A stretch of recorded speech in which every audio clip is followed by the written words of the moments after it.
Може ближче сюди? Так, дивіться, що робочка.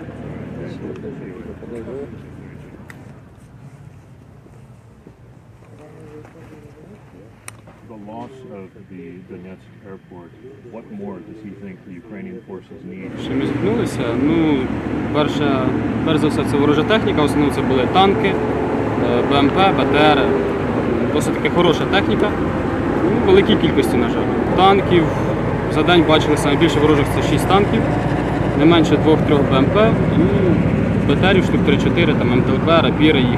Це те, що за один день буквально бачили загалом. Це коли на нас вони пішли в контрнаступ.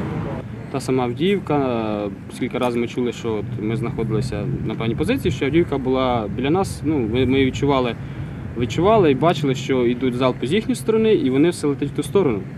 Тобто іменно в Авдіївку це було 100%, що Авдіївку обстріли інші села, які вже вони знаходились ззаді нас, тобто не на передовій, а ззаді нас, за нашу територію, де немає навіть наших військ. Тобто звичайні мирні села, міста ті самі. Ну, все, Краматорськ, тому нагальний приклад. Там війська є, але ж боїв за нього не ведуться, навіщо їх обстрілюють. Ну, я б так не сказав.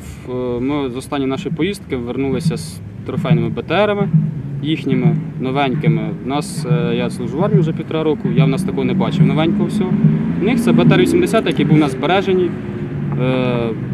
Саме перший БТР ми віджали в них в Слов'янську ще. Тоді ми перший раз побачили з російським прапором, він був гарний. На ньому була емблема якогось, не пам'ятаю, саперної якоїсь бригади, і навіть на коробах з патронами були вказані, яка рота, який підрозділ, і в БТРі це все було вказано. І ось зараз ми вернулися з боїв з-під аеропорту, там також взяли трофейну техніку БТР, МТЛБ, яка також нова, тобто по техніці, по зброї. У нас є трофейна снайперка СВД 92-го, здається, року, чи 94-го, не пам'ятаю точно. У нас хлопці, наші снайпери воюють там 65-го року, в них снайперки, там, ну, трохи давніше. У них же там новіша зброя, птурити самі взяли нові.